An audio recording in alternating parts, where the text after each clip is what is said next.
My name is Aurelius Zeph, the protector of Banon, a small whaling village on an island off the coast. I lived my life as anyone should. I cared for my friends, loved my family, forgave my rivals, and built a home to be proud of, a home worth protecting. One day, when I was out whaling, the weather was foul, and the gods' whims must have been wrathful that day, for they sent a wave, bigger than the tallest mountain on Banon, straight towards the tiny island, to seemingly wipe it off the face of existence. In an act of desperation, I turned my small boat and headed straight on for the wave. I wasn't driven by rage, or the lust for glory, or the pride of trying to best a divine being's whim. I was driven by the deepest feeling someone could have. Love. Love for my home. Those rivals I forgave. The friends I cherished, and the family I raised, for they all would surely perish under this Armageddon. So I gripped my harpoon, and I sailed directly into this beast of a wave, and gave up everything I am to protect this beautiful, insignificant village. I gave up my body, and the strength that I built my home with. And I gave up the memories of my life, my friends, my family. They all became strangers passing in my dreams. I gave up everything, down to my soul, and to spare this island, and to stop that beast from taking it away. And now, as the shepherdess takes me, I can only hope that my sacrifice is enough for the unfeeling gods to notice and spare this small village, this small, insignificant village. My name is Aurelius Zeph. I am a mortal, and I am no more.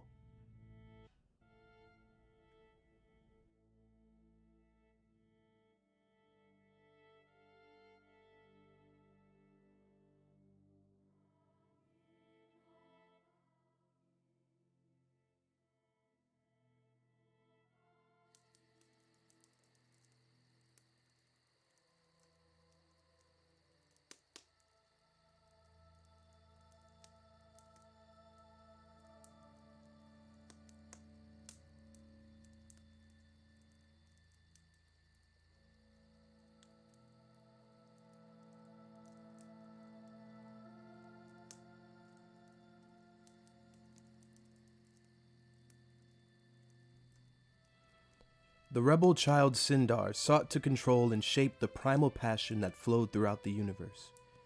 The other gods had no control over this passion and its overwhelming force, leading to many godly disputes. So, Sindar took this passion, shaped it into emotion, and created her son to rule over them. He was called Nevrik. Sindar charged Nevrik with the power of passion, separating it into 5 base emotions: love, fear, anger, joy, and sadness.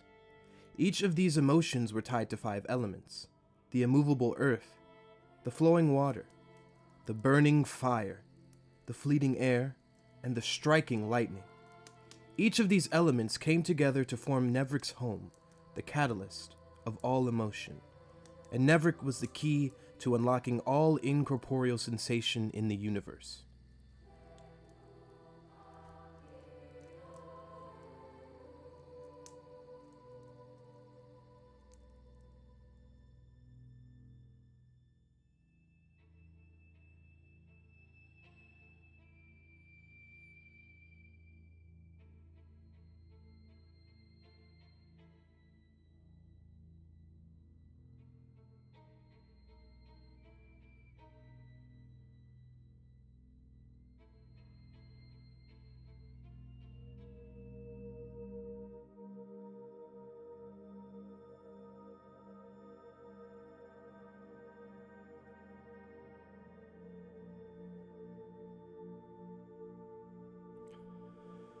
And so came midnight, lost in the stars of the fallen people of his world. As a mortal, Midnight was around in the early ages of his land, and was a part of the few that were at the beginning. Midnight's parents were the first to die, leaving Midnight in a state that would lead him to godship, the exploration of death, hoping that he could see his parents again, while also to be the god that understood what took his parents from him. Death itself. Midnight is there to research, study, and ponder what the moment of death will bring to everyone. A worker with all the gods, but closely with Ystävä, leading you through the moment of death and handing you off to Ystävä for the afterlife. On the journey of life, midnight comes when you least expect it. It watches how you make every decision to your last breath. Looking over every soul that reaches death, midnight takes a moment to care for what you have done, what choices you have made, and what has brought you to your final breath. And with that final breath of life you take, midnight will come.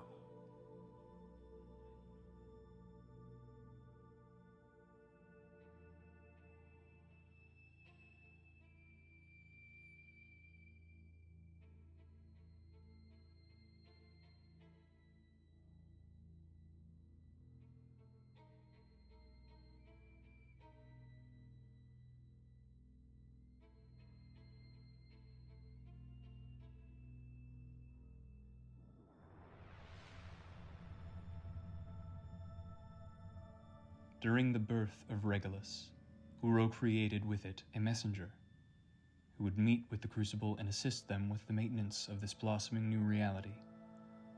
I am Ünen, herald of Uro and god of force. In the beginning, my work was primarily with Kirin, assisting with the creation of the elves. Since then, I have continued my mission to help this universe grow and help the gods as they govern it, forever maintaining the vision that Uro had for his creation, and serving as linchpin for the forces of nature in order to maintain equilibrium.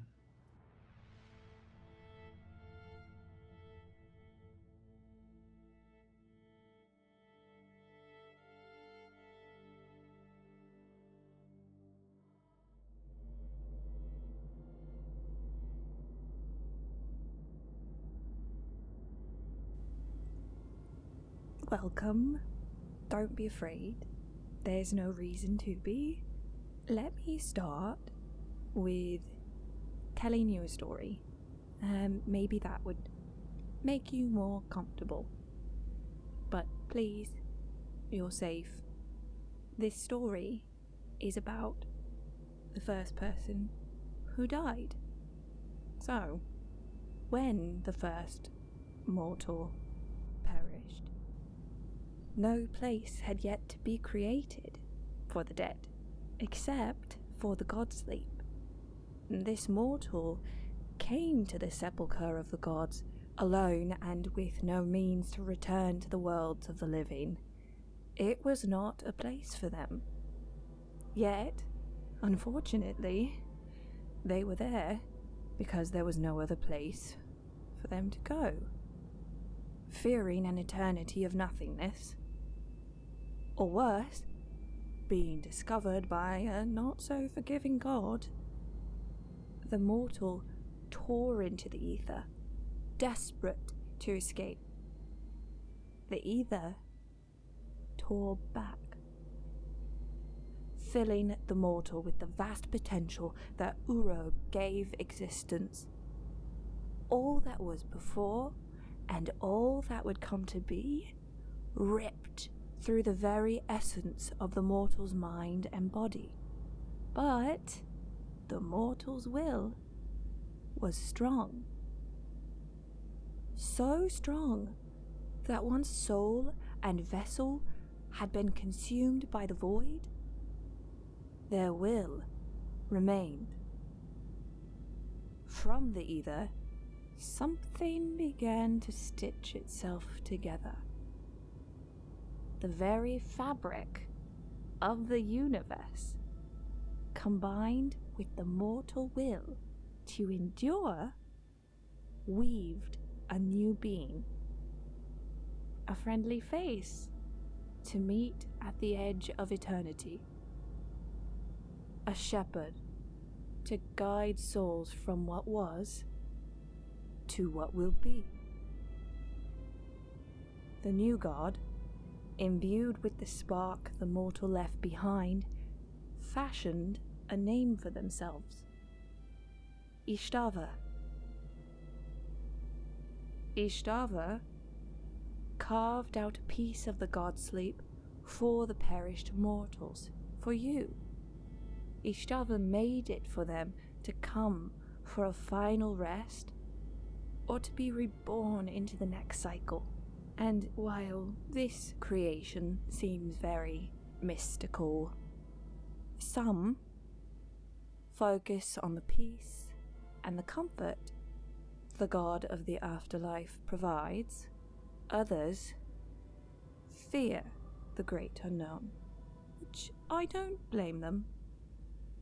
Unknowns are scary, but a very select few believe there might just be something more to be discovered, even beyond the veil. Maybe one day we'll find out. Welcome to the afterlife. My name is Ystävä.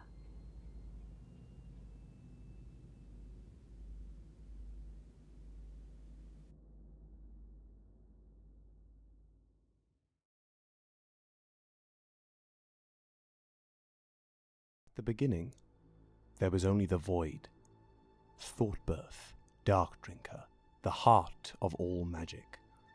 It was itself, the expanse of shifting emptiness, simply the before. Centered around this sliver, a fragment of existence itself, the void was everything and nothing, alive, dead, and dreaming all at once. Then, for seemingly no reason, and yet for every reason, something spawned from the dream of the void. It was a sentient orb of glittering light, energy, and brilliance. Uro, infinite unbound, was born, and simultaneously so too did the essence of the void fold in on itself, imploding, leaving only its dormant shell, the expanse of space itself, visible to its new creation. At the moment of its birth, Uro is said to have had every thought that would ever be had all at once. And once it thought of everything, it became bored by what it found. It decided to change everything by imprinting upon existence its own grand design. Uro channeled all the energy of the infinite nothingness and effectively divided itself in half. One half remained pure, floating, sentient energy, but multiplied in size exponentially. It began to accrue its own gravitational pull, drawing in debris and matter from the corpse of the void, beginning what would later be called a planet. Uro's second half became La, the potter, sculptor of the gods. As Uro sealed its remaining self inside the ball of energy and hardening magma, it spoke to its only daughter thus. You are La, that which shapes the formless, and from your shapes must come my legacy. With my soul, you will work wonders. And La, duty-bound, worked wonders. In the first star, made in her afterbirth, she formed a fortress, her home and the home of gods to come, named the Hearth. And in the hearth she built a great wheel, like those we spin our clay upon, but great La, upon it she spun all that is. From the heat and the flame of the hearth itself she sculpted her sons.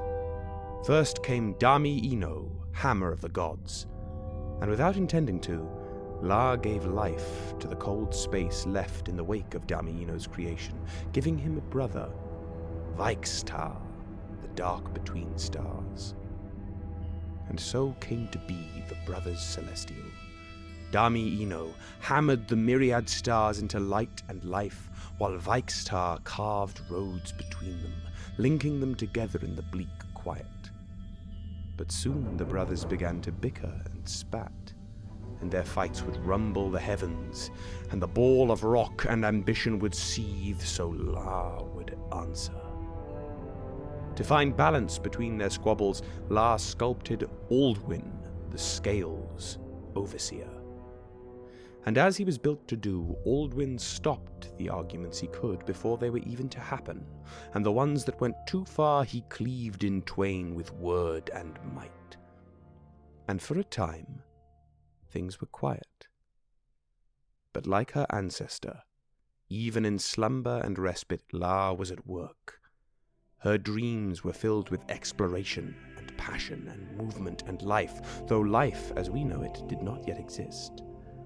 And her dreams gathered at the wheel all the starfire and the solar winds, and the humming of tectonic plates of the burgeoning planet below, and the liquid ichor that flowed in all of La's children. And from this gathering came Sindar, all that moves, elementalist. Sindar was the rebel child. She did as she pleased, and she in turn pleased very few, but was respected and feared by all, as she built a world for all the elements to flow through at once. In their unity, this family of 5 turned to the now gargantuan ball of elemental fury beneath them, and feeling Uro's will surging through them all, they began to act. Drawing power from the new-birthed planes across the multiverse, these gods imbued the planet with life. The flora thrummed with diluted ichor, which would soon become water and fill. From the flora would come small moving things that would drink of the ichor, and change and grow apart over and over and over. Each creature and thing on this planet has a story and a path that leads back to these gods, or the gods to come. But those are stories for other days. When at last the work was done, and the planet was filled, but filled too with chaos, the first family became overwrought. They needed someone to help keep track of all that had come before, and all that was to come, so La spun the wheel one last time, and from this finality sprung Kirahan, Archivist of Memory. Kirahan was the first of this family, the Crucible, to inhabit the planet and walk it themselves, sheltering under the massive tree formed when they first touched the soil. With this last work done, these gods, this Crucible, looked upon the teeming globe beneath them, and through their ichor heard Uro speak once more. Witness, Regolus. 'Tis mine, and mine alone, but those who writhe upon it are yours, and yours henceforth. Do what you must, please me, and inasmuch serve yourselves. And it is here where things begin to unfold which neither Uro nor any of the Crucible could ever expect. A second branch of their family was about to grow and take root, and it is here, with these new gods, that our story will begin.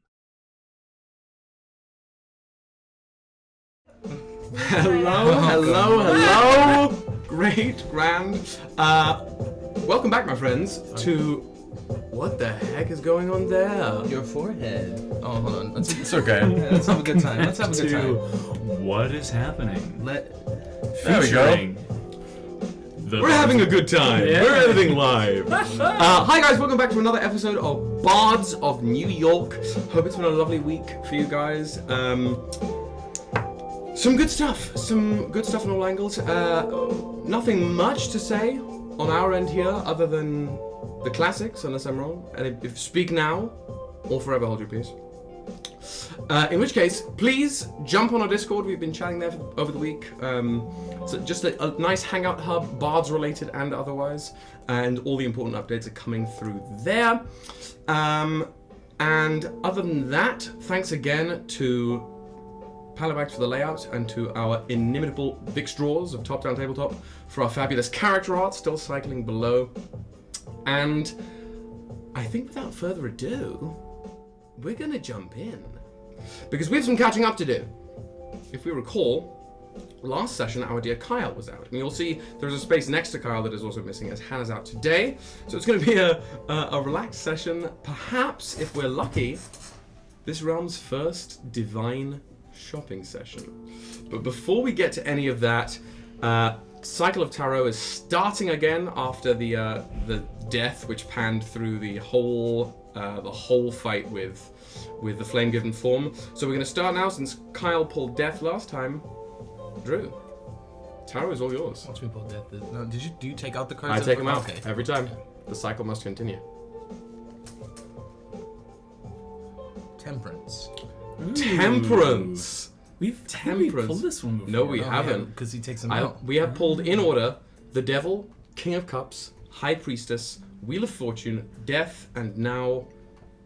Oh, we're really... It's not happening. Cassandra's not showing up. That's fine. And Temperance. It's not helping. Balance. Gentle medium.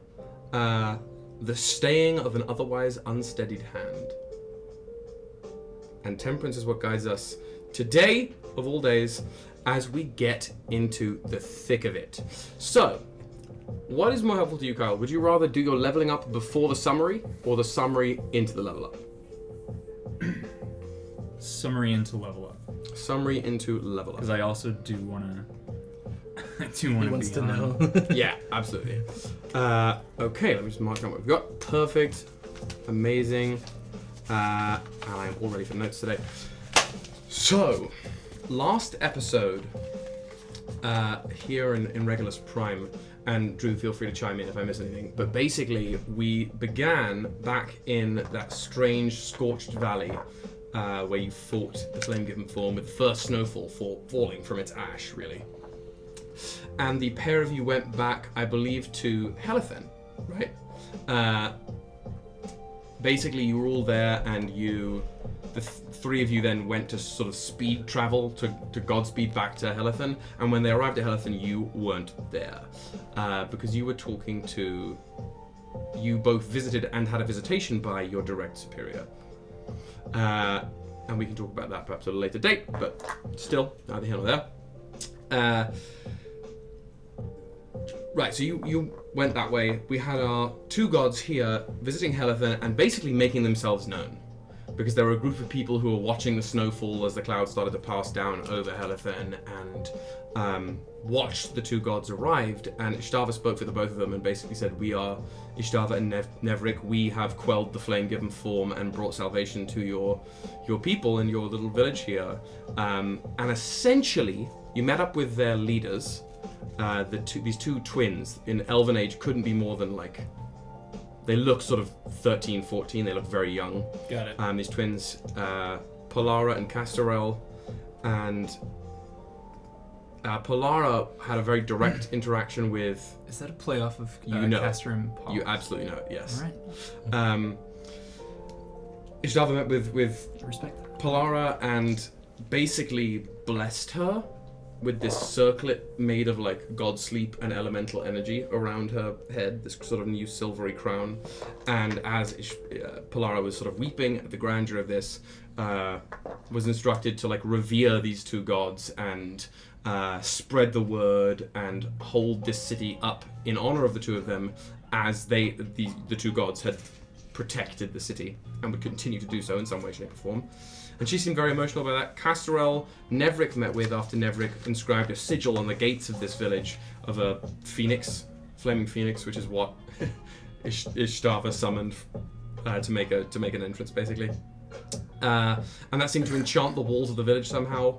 You then met with Castorel and essentially told him that given that Castrol seemed to have some kind of magical ability, that you would be willing to lend your guidance should he continue to spread the word. He seemed sort of incredibly unsettled and nervous, but he acquiesced, sort of assented, and then summoned his deer mount and rode up north, whereas a lot of other people were riding south to back to Heart of God to sort of converse. Got it. At the end of all this, the pair of you went and used the world beacon to travel back up to the hearth and managed to influence it for the first time so that the passage of time would only be about 30 years. And you gained a certain amount of ether from all this. Drew, do you have to have the ether total? I didn't write it down last time. 300. 300. Great. 300. So all three of you have 300 ether, 300 motes of Each. ether. Each. Damn. Yeah, total. Plus whatever you had before. 25. Yeah, there you go. I have thread 25. So we added 25. We started off with 50. you should be at 375 basically. Yeah. 375. The only one whose number should be different is Woody's because Woody didn't start Right. the same way. I keep track. Very nice. So, that's a summary. Did I miss anything? Did that feel That was. I think that was everything we did. great? Yeah. Any questions so far, Kyle? No, it seems as though we've 100% disobeyed. Oh, So did I? we have... did stop and speak to Krackhardt. Oh, you did do that. And we Yes. spoke about the eyeball that. Yeah, because I totally forgot that you went back to Kirahan first. Yeah. And they spoke because Ystävä had encapsulated, crystallized the gemstone eye of the thing in her magic, and he seemed very intrigued by that. He really wants you guys to sort of push into research about that, or at the very least, if you do so, he wants to know about it. He seemed quite covetous of it. But otherwise, I was pleased to see you. Pleased to hear what was going on. He's effectively passed on leadership to Uveran, or was in the process of doing so, and that's where you left him, I think, right? Yeah. Great. So, leveling up. Yes. First of all, roll your hit points. Right, sir. We re-roll ones in this house. We don't fuck with that. Cool. And I will get my notes up on this. Basically, we're going to be... oh, yeah. I forgot. I rolled a 10. You rolled a 10? Yeah. Okay. For him. Max hit points. I did the same thing. I max, Fuck yes. it was So- D6 for me, so it's So that's easier. 15. We talked a bit about epic leveling, and if you want to rewatch any parts of that episode at some point, rewatch the beginning of it, just because we were talking about expectations and changing. And I said this to both Hannah and Drew last time. It applies to you as well. As we go along, if the subclass that we have needs to change, because there are subclass feat improvements going on here, I'm very happy to tweak and change subclasses.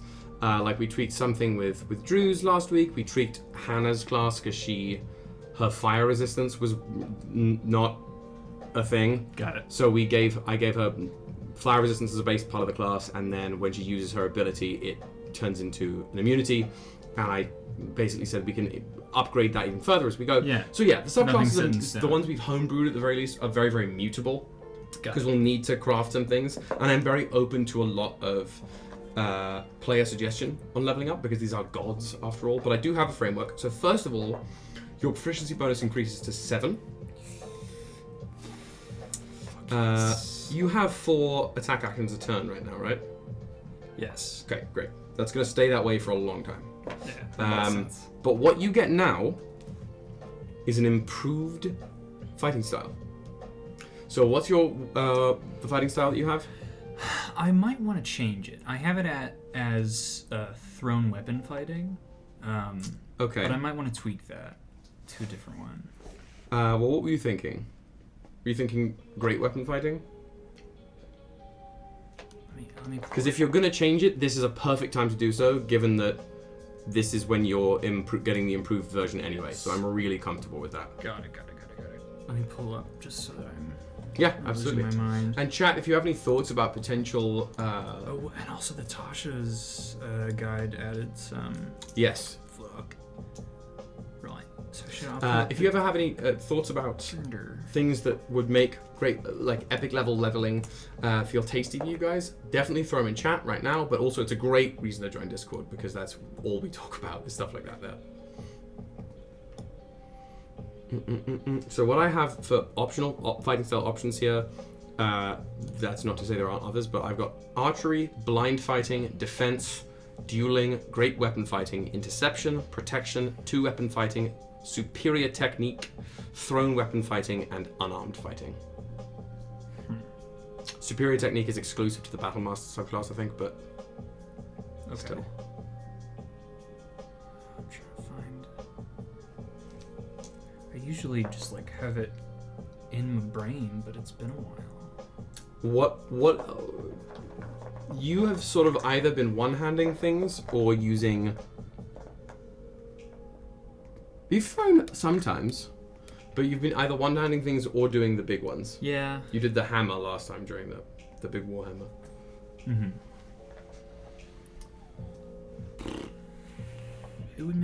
I guess it would make sense to do the great weapon fighting because it does actually help a lot. But I do have to be cool. Yeah, at least for now, I'll switch to the great weapon fighting. To great weapon fighting? Cool.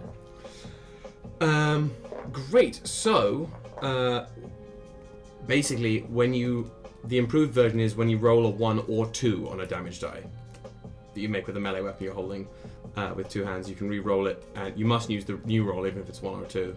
And the damage bonus thing already. Isn't that what it is already? The damage bonus from your ability score is doubled for this weapon. But I meant the other thing. Like it's still been on 1 or 2. That's what it is. It just you get better. So if it's a plus like 9 to damage, it's now a plus 18 to damage. And of course, it has to be either a 2-handed or a versatile weapon for you to do so. Wait. Okay. I just want to be clear. So the added damage is based off of multiplying It's strength. What you're doubling is so basically when you make the damage roll for this weapon, treat your strength score as twice what it is, and then the magical plus 3. bonuses. Yeah, got it. Cool. So that should be a considerable damage bonus, right? That'll be a lot. That's gonna make my damage bonus stupid. 21. Yeah. So the lowest damage you're ever doing is 22. Ever, assuming it's a great weapon that you're using. Yes. I don't think we mince. We mince words. I don't think we mince words or have a short sword. Great. So that's your bonus for now. Next level, as with most people here, next level you're getting your improved, another subclass feature. Got it. And we can absolutely brainstorm what that's going to be, but I don't think we have to worry about that yet. Cool. All set? Ready to rock? Ready to roll? Yeah, let's fuck it. Perfect. So, with that out of the way, we can now pan the camera back down straight into the hearth that hovers above the world of Regolus Prime. And as we arrive with your consciousnesses sort of glowing and bleeding back into place and snapping into one form in that beautiful basin-like room of the world beacon with the dais in the center and that light from the crystal shimmering above you, you appear in this echoing room. I will say, as you condense, a third sort of almost prismatic beam of light sort of shimmers and glitters next to you, almost in a triad, but then it pulses and continues up through the roof of the room. But the pair of you are now in the world beacon. And did we? I'm sorry. Did we experience the effects of a long rest? Yes, you certainly did. Cool. Okay. Certainly did. And it regardless, there are other times, like I'm sure you could choose to take a human long rest while you're realm walking. Yes. But every time you travel back to the hearth, time passes. You get a long rest, and it's whether what we sort of landed on and what happened last time is that you each, or one of you or each of you, will roll as you go through the world beacon to basically determine its speed. and how quickly you're able to return to the hearth. It's always going to be a certain margin of years. Damn. Cool. I think actually it's a... One of you rolled a check, and then it was Drew. I think you rolled a d10, right? And that was sort of how you were able. You're able to basically narrow the margin of years. Like, is it years? Is it decades? Is it, and decades was arrived upon, and a 3 was rolled, so it was 30 years. Okay. Not too bad. So you're rested up, absolutely rested up, as you appear. Excuse me. Other than the pair of you alone in the world beacon, and the hearth is yours.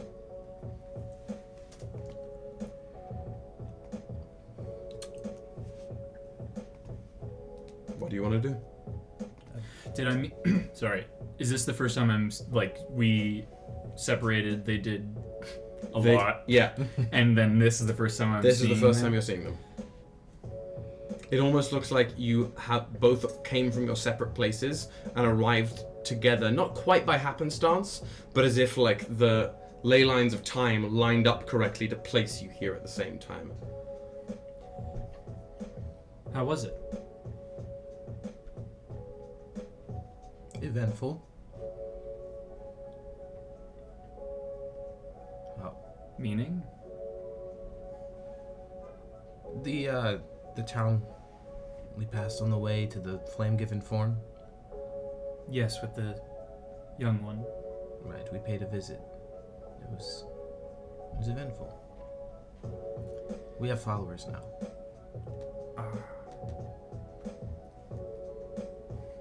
Looks around. Expecting people to be trailing behind. Yeah. Heimdall? I feel as though that's... I don't know if that's going to go over very well, but at this point... It's always interesting to try something new. That's fair. And if Aldwin gets mad, all the better for me. What is your goal now? Well, we'll see what happens. It's kind of an experiment, you know? See what happens with these new followers, what their devotion does for us.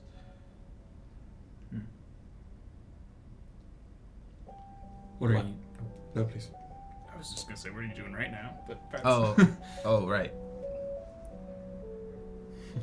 What are we doing? In a more immediate sense. I think it's time to... Where is Ystävä?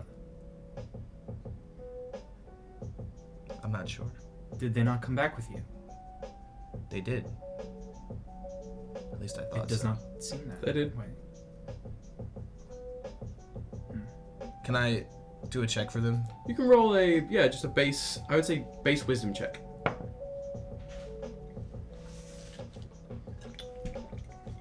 That's saving throw? No, just check. Oh, Ability just check. Base wisdom. Just ability check. wisdom. That's my wisdom. It's plus.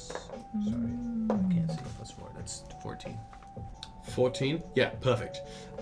You could probably safely assume, just from the general, like the ping, the sensing of energy, that third thread of prismatic light that shimmered past you was almost certainly Ystävä traveling to using the world beacon basically to sling herself to some different portion of the hearth. Okay. Right. I sense her. She's here somewhere. Or them, excuse me. They're here somewhere. They were dressed like an old woman the last time I saw them, so... That's fair.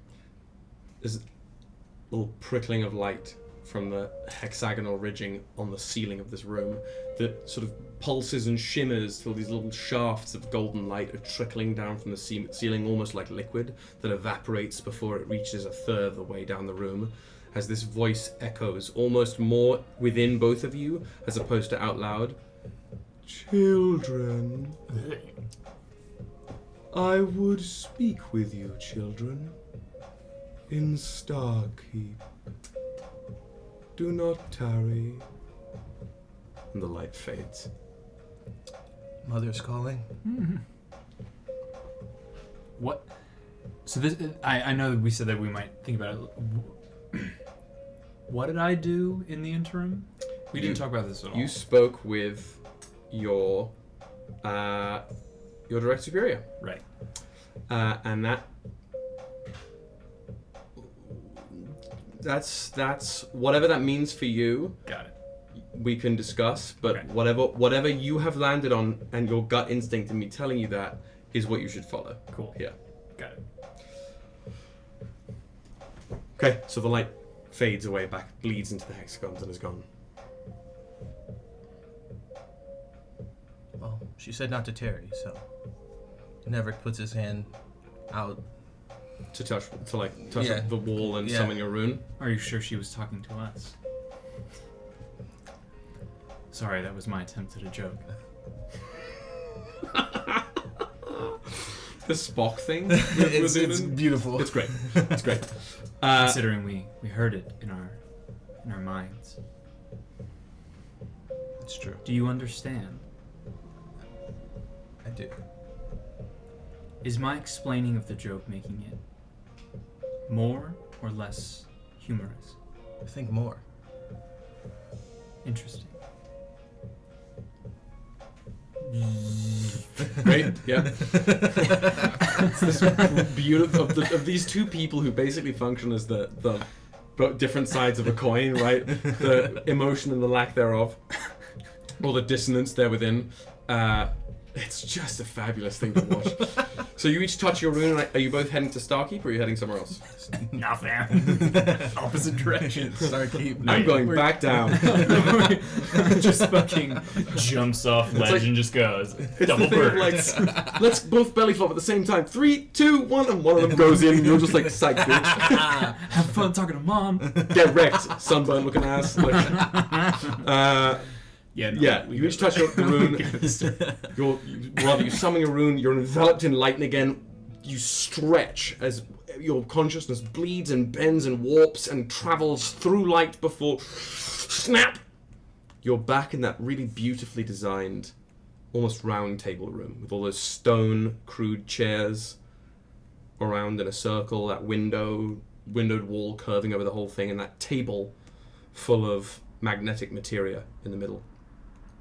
And it's above that table that you unavoidably can see the source of light shimmering through the room. It is La herself, with all of her backwards bending limbs, her legs crossed in opposite ways. So where the knees should be on the outside of you, crisscross applesauce, the knees buckle on the inside as if pointing towards each other, as the feet then dash outwards in the other direction. It's an odd sight. Arms are sort of resting on those knees, almost in a lotus bowl shape. And she's floating a good, I would say, 4 or 5 feet above the central table. Again, radiant light coating her whole being. Not exactly wearing clothes, but not exactly exposed in any way either. Just this wreathing mass of rivulets of light and energy.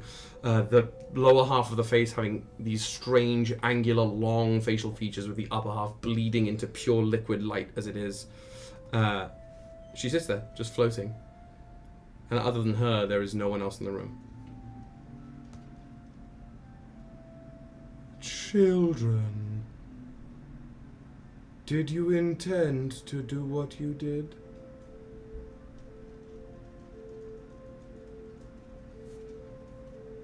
What? Considering our eventful trip, you're going to have to be more specific. Please. The legs sort of become liquid and jointless before reforming beneath her as her sort of foot appendages barely brush the surface of that tablet. She drops her arms. Did you mean to usurp my work? To mimic it? Or is it flattery? It is always flattering to honor you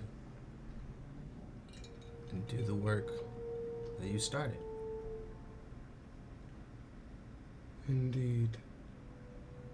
You bring power back. It is true. I can feel word and song coursing through these very walls. Honor is won, but creation of divinity is another. I feel that which was not there before, and it ripples at your arrival. What did you make? I look at you. The two of us didn't make anything.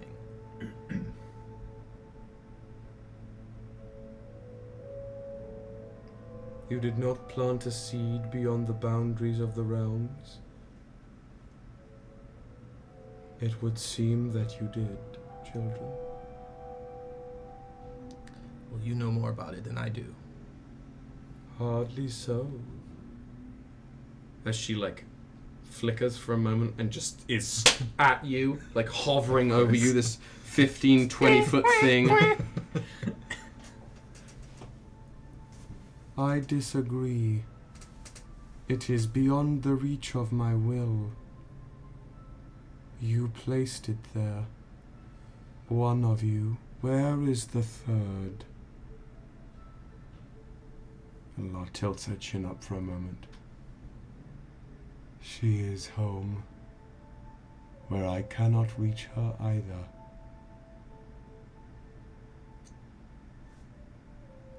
So the responsibility falls on you. You set a flame somewhere, a light, a kindling I can feel. As she snaps back, now past the table, sitting on her larger seat in the back. I am quite at a loss, but if anything, I would say we extinguished a flame. But I don't know if you were speaking metaphorically. Hardly. Then And yes, I yes. do believe we extinguished said flame. A spark of godhood burns in the woods beyond my grasp. I can smell the forest on you.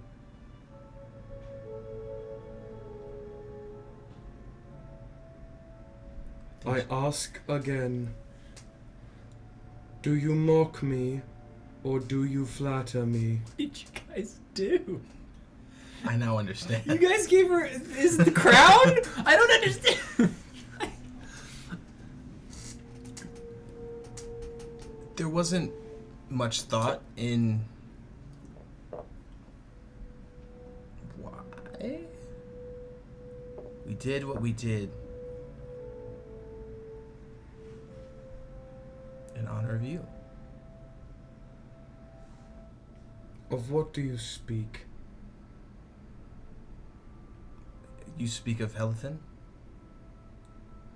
Of Kirahan's godlings singing your names? No. That bothers me not. I can feel... She tilts her chin up again and the lights that form her sort of pulse and ripple and shudder. I can feel their calls. Praise gifted to you, tithes to your mother, and from your mother to me. Of them I do not care. It is the forest beyond my reach that I question you upon. A large forest with seemingly in another dimension than where we are on Regolus. Correct. Does the truth-telling begin now? If so, proceed. There has been no lying. You've been quite ambiguous. Very vague. Which I'm trying to put my finger on what specifically you're talking about. There was a fire in the woods outside of one of the mortals' dwellings, near the heart of God, but not quite so close. And we were sent to investigate it because none of them were able to approach it. We then fought an inconsolable fire incarnation. There was a moment where we were no longer in the material plane. We defeated said flame incarnation. We left nothing there. At least I don't believe we did. We simply came back.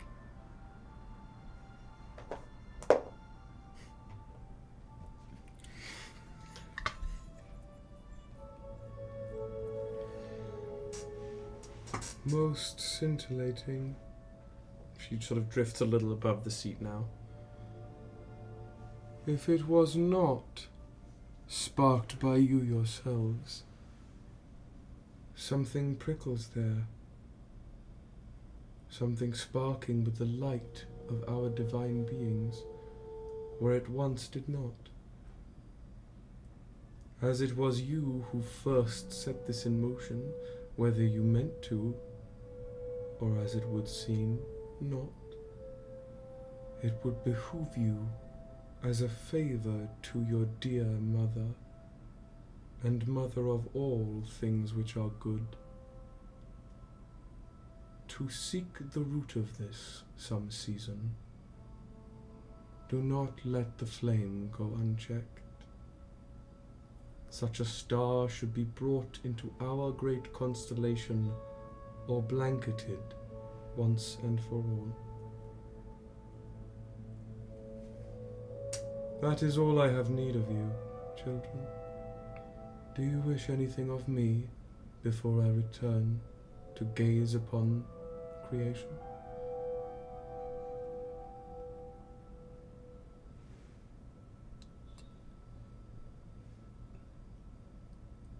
No. Be at peace, children. May light guide your path. And she again snaps, but this time only to above the hexagonal table in the center. Again, her feet melt and drift beneath her as she lets them touch and graze, just barely graze the surface of the table, and all those magnetic materials sort of ripple and pulsate at her touch as this column of light wreathes her on the table, and she dissipates upwards,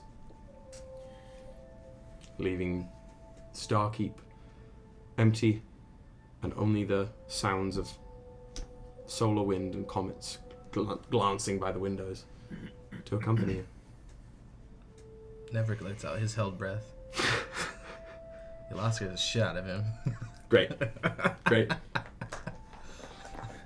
Ünen does not breathe. Floor is yours, guys. Where do you want to go?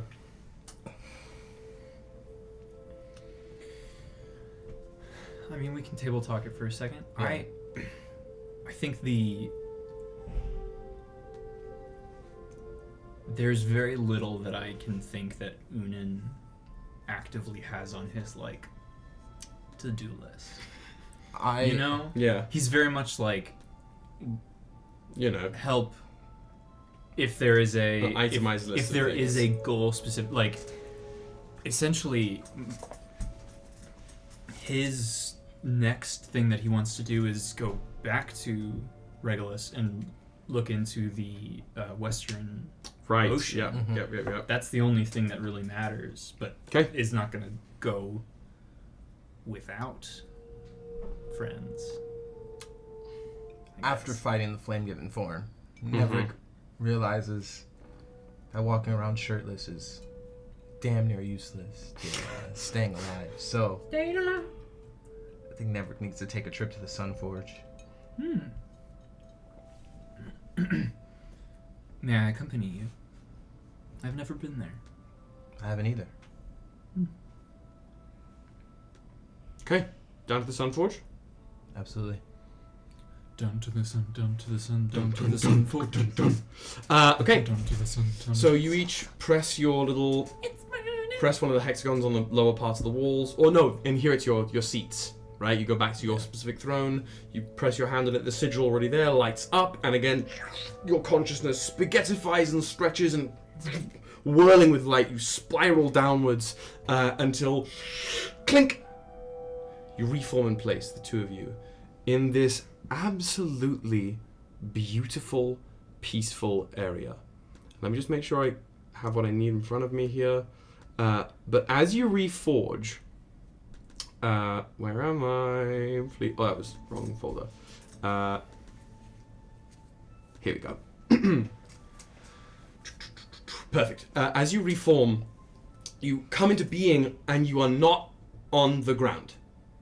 You are both somewhere in the air of this gorgeous space, and you drift now slowly downwards. And in this space, it's the most beautiful, at eye level in the air, it's the most beautiful blue sky. It's perfect, clear day. And below you is a field of rolling, like, wheat and green grass. So it's this green and yellow, like, fertile land all the way around. Gentle breeze blowing through, and warm summer air. And in the center of this area, that spans, it's a disc almost, about 600 meters in diameter, so about 300 meters in radius, of this beautiful pure white marble, with steps sort of sloping up from one edge of it to the center, and that's it. You're drifting down towards the bottom of the steps. From, I might add, this sky of like daytime constellations. It looks as if the daytime clear blue cloudless sky was ringed with golden stars. Like tiny, tiny far off suns everywhere that you can see prickling gold in the air. But, you know, in the illusion of perfect daytime. And this huge marble disc is ringed with, like, where you sometimes see those black-grey rivulets in marble, it's all gold. The shimmering gold. And all of these rivulets, as irregular as they are, bleed from the central spot, dead in the center of this area, all bleeding into this single, beautiful anvil of shimmering, pure gold. And gleaming from within it is a sphere, almost inset, of what's something like molten, like lava or metal, liquid metal, that bleeds out to the sides of the anvil, vertically, or horizontally rather, but then disappears. And standing at the forge, just sort of like hands held on the edge of the anvil, is the white armor-clad being that you recognize as Dami Ino. And as you guys float and drift down to gently touch on the stairs at the base of this marble disc, he looks down towards the pyramid, raises one of his hands. Greetings, friends. Nice to see you. Come, please. He stands back and leans and rests. I was not expecting you.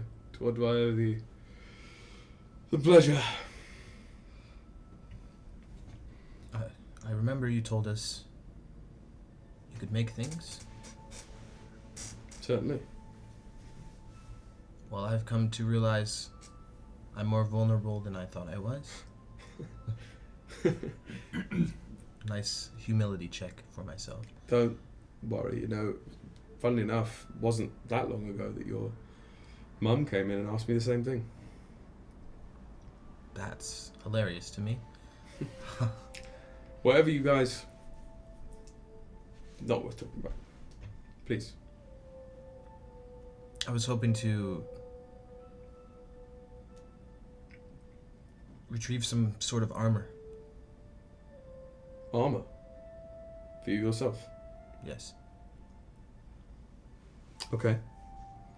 What would you like it to mean?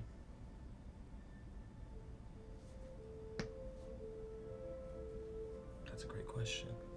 He sort of I like comes it to me. round the anvil to the front where you guys have walked up and sort of sits and rests back on it a little bit. Yeah. I can't, you know, I'm not like the coastal folk that I can see down there. They construct bits of what they need together, you know, that's sort of what they do. But when I make something, it's not like that. It's like I have to tell the forces around us what shape they need to take and why. So what does it mean? What would you like this armor, this clothing to mean?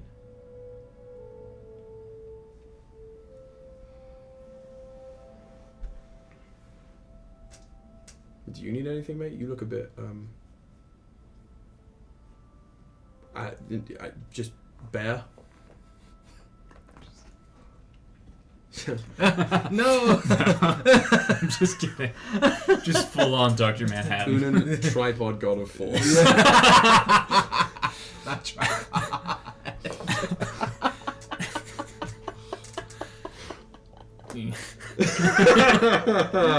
Great. Oh! Good. Ladies and gentlemen! I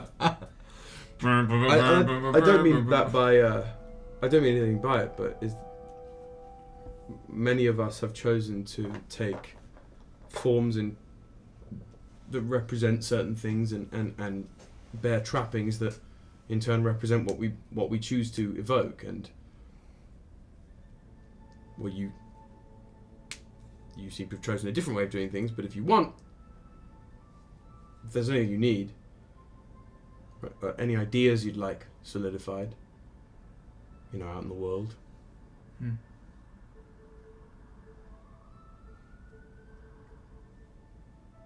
I don't know.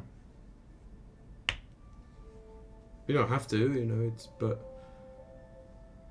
again, I'm not like them. You haven't asked me before to make anything, so you wouldn't know. But you can ask, Kirahan. I helped him craft what it meant to remember.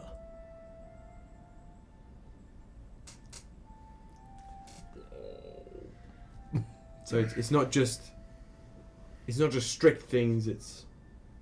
Is what it is. But it's not like I can pull it from. Anyway. Beside the point. What does your armor mean? What does my armor mean? My armor means to those who look upon it, and to remind myself that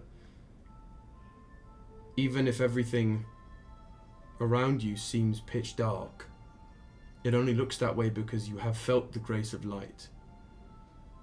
And for me, it allows me to find my way to make light for myself. That's beautiful. It's just the truth, beauty or otherwise. Another way to put it, I suppose. What truth would you like your armor to tell?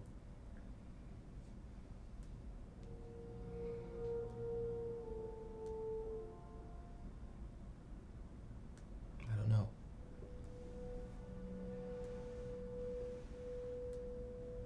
Still trying to work that out. Still trying to work that out. Perhaps that is in and of itself the answer. An armor that means understanding. Right. That means to seek an answer.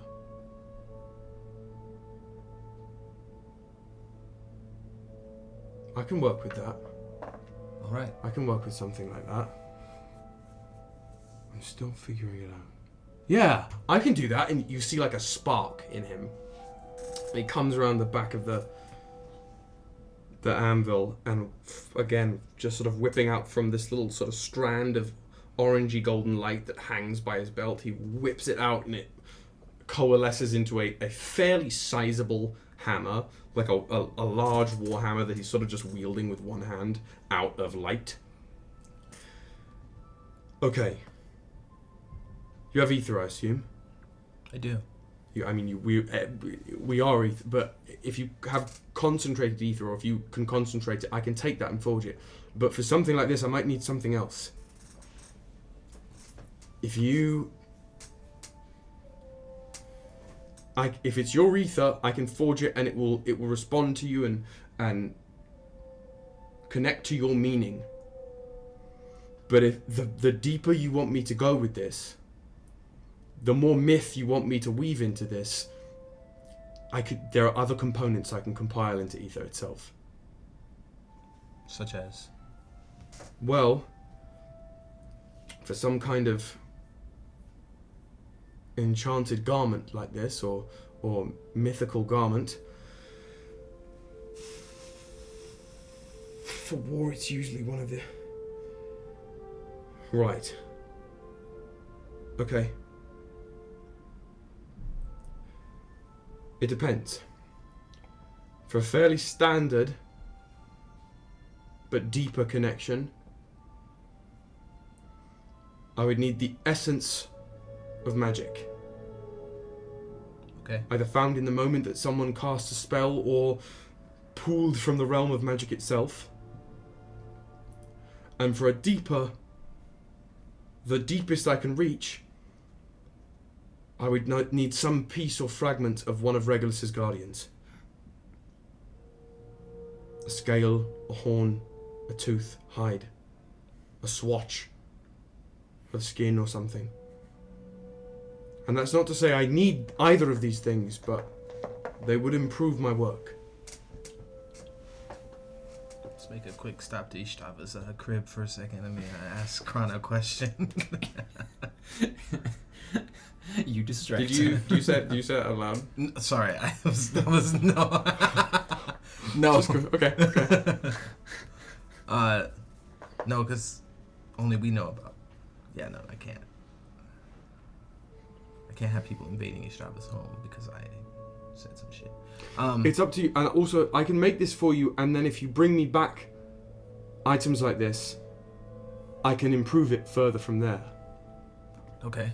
And the same applies to these. If you were making weaponry or tools for yourself, for a deeper connection, I would require, modicums more of ether, and for a tool, a middling connection would require a piece of one of the peaks in the north. And for a deeper connection further, if I understand right, there are beings in the south who walk and talk. They are of Kirahan's people, and they carry with them a third eye. For the deepest connection with a tool, I would need one of those. The eyes? The third eye of these beings, yes. This is not something I myself decide upon, but it is what I can feel. Okay. Well, that can be dealt with later. Indeed. I'm just the base letting you know of what we can do now, and I'll see what I can retrieve. Of course. Great. Yeah, I can do this. Armor that is still figuring it out. Yeah, I can do this. What would you like it to look like? Something that something flash. No. Raul Spar's mirror suit from Leap of Faith. Give it some pizzazz.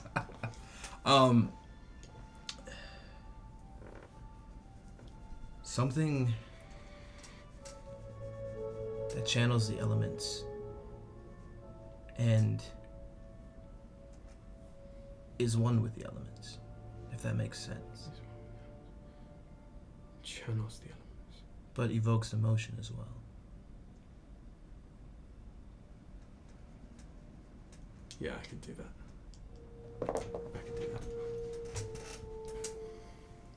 He walks back around the other side of the anvil, and he has his hammer in hand. Place your palm on the front side of the anvil. The Sunforge requires your input. Now, of concentrated motes of ether, this will take about 300 motes worth. Do you accept? Accept. Then all you need to do is channel your energy and thought. The same thoughts you told me, as you relay your energy into the Sunforge. I'll do the rest of the work. Okay. Whenever you're ready. He does so. Okay, you think of this armor that still in and of itself is figuring it out, channeling the emotions as of emotion and element. And as you think of this, you see like little motes, almost like firefly motes of blue light start to prickle around yourself. And they sort of flicker and grow more and more and more, almost like this column of blue firefly light around you until it solidifies into a single column of like wispy blue light that then swirls and focuses around your arm, pulsing through it into the Sunforge. And that the molten liquid and the band that trails across it flashes blue for a moment before mixing this blue and orangey color. And as it does so,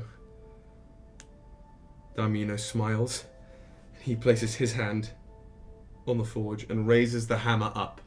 And as he raises it just above himself at like 12 o'clock, the constellations all glow bright burning gold and connect, right? You can see the constellation lines, and as all the constellations connect to each other, a final beam of golden starlight peels down from this clear blue sky into the hammer that glows pure, bright golden as these golden cracks in Dami Ino's alabaster arm begin to appear and bleed down, and as this heat becomes almost unbearable to look at, he slams the hammer down on the anvil, sending this pulse of like fire and sunflame and heat all through the area. The grain briefly like burns and flows backwards before smoking away and righting itself again rather. And as this wave of flame scorches the area, it sort of hits you differently, Nevrik. It smacks into you and it feels blistering hot for a second before cooling into a perfect warmth as it swirls around you into this mantle, almost. You can feel that heat billow off your back and around your arms and then sort of prickle all over your body, your torso and legs. And as it cools off, it flashes once more in blue, that wispy ether blue, and solidifies into this full body garment. And I can describe it basically as the shoulders and almost like this collar piece are made out of like this beautiful obsidian stone. It's not quite all obsidian, but it's like obsidian set into the rock that you mine it out of, right? Your torso up to your sleeves and down, peeling off at the knees, is basically like a chainmail robe almost, but the chain links are these swirling rivulets of like gentle flame. Dope. And billowing down from the back is this cloak that looks from a glance like it's this beautiful dark blue velvet, but it's a wave of roiling dark water blowing in the wind. I don't know why, but I thought we were gonna have to go on like a scavenger hunt for all of the things that you listed. Yeah, you totally could. You don't have to right now can. make the items. Yeah. I was kind of just like, and it started happening. I was like, wait, am I confused? What's happening now? Right. We haven't done this. No, I'm Amazing. not CD Projekt Red. I'm not going to make you go on a fetch quest to start another fetch quest. Right? I'm not going to do that. CD Projekt Red, we're coming after you. Yourself. Give me more Keanu. You can name this raiment whatever you would like to. Whatever it means most to you. It's like when you craft something in Dragon Age, right? Yeah. You can give it a name. Before then, we can call it the Bindings of Passion. All right. Until you come Trappings up of with passion. Indeed. Yeah. And what it does at its base level now, your armor class is 8 plus proficiency bonus plus intelligence modifier. 8 plus 7. proficiency Damn. plus intelligence. Did you go higher class than I do? Thank God. It's like a souped up version of mage armor, basically. Fuck yeah. So what That's is that? constant. 8 plus Should be something in the region of like 20, 11 plus. right? 8 plus 7 plus. My proficiency bonus is 6. Is it really? Yeah. Hello. So that means do 8 we- plus 6 plus 5 is Did mine 19. 19. Yeah. Is mine the only one that That's updated what I'm to about 7? to check in my notes. I thought they all went to 7, but Unless mine... I don't think I... Unless you said my proficiency bonus. Did I write that down? let me check. Rules pit stop. Oh, it is plus 7. Yeah, I wrote that. there You're it right, is. You're right. I was gonna say So 20. like that would be weird. Yeah, everyone's is plus 7 right now. Yeah. It will remain plus 7 until you hit level 25. Go. So it's 8 plus 7, which is what, 15? 15. Plus 5, so it's 20. Your AC is 20. Fuck. And as it sort of settles on you, and Dami Ino lets the hammer dispel back into just that little torrent of starlight, and latches it back on his belt. It's nice. It's nice. Yeah, the elemental attunement, it worked well enough, but I could do better. So if you feel like a change at any point or an improvement, I can rework it. Just bring me something. Bring me something to assist it with. And you said that could be a third eye, a piece of a guardian. So for a garment like this, an enchanted mythical garment, I would need either the essence of someone casting a spell, or just the essence of the realm of magic. You can find it either there. The essence of magic is what I need, or for the deepest I can attain with a garment, a piece of a guardian. The eye is only for the deepest connection required with the tool. Oh, understood.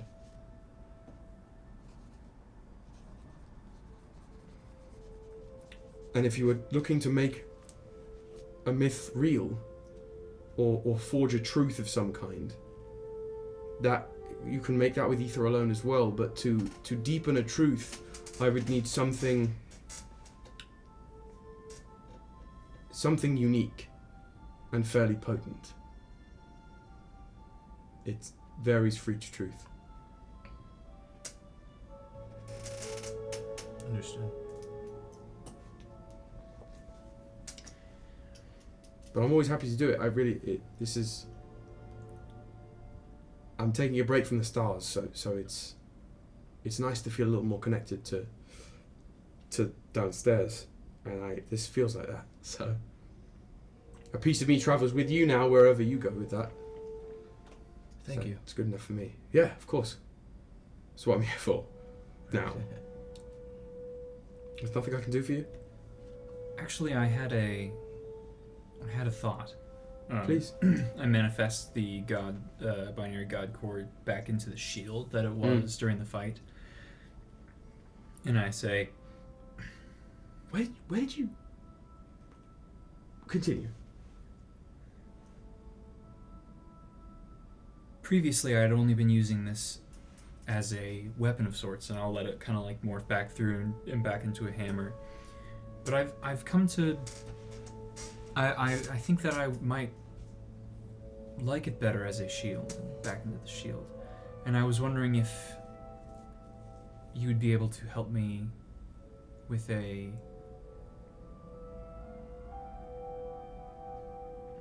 I don't know how to say. I had speak. this idea. I want to be able to use this as a shield, so I'm going to need a weapon in my other hand. Have you seen Castlevania?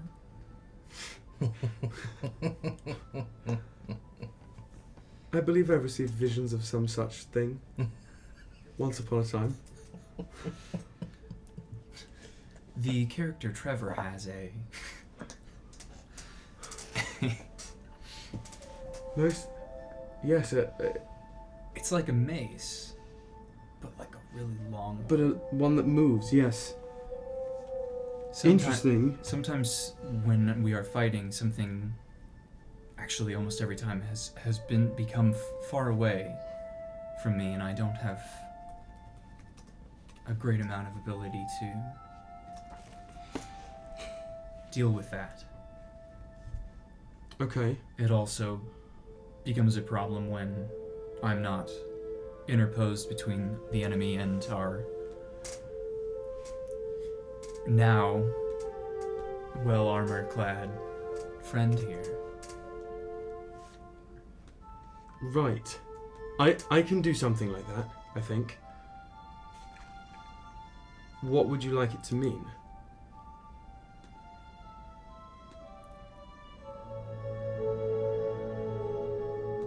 I think that